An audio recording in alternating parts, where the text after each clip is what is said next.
আপনি আপনার ভালো থাকার দায়িত্বটা কার হাতে তুলে দিয়েছেন?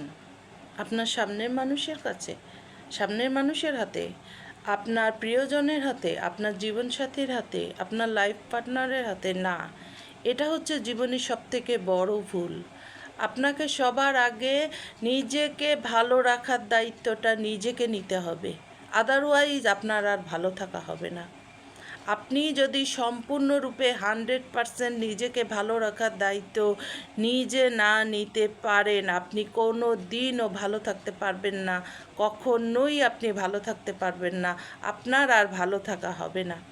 আপনার প্রথম এবং প্রধান কাজ হচ্ছে নিজেকে ভালো রাখা, এবং সেটার 100% রেসপন্সিবিলিটি আপনার নিজের নিতে হবে। নিজেকে ভালো রাখার দায়িত্ব সম্পূর্ণ আপনার নিজেকে নিতে হবে। এটা যদি না করেন, আপনার আর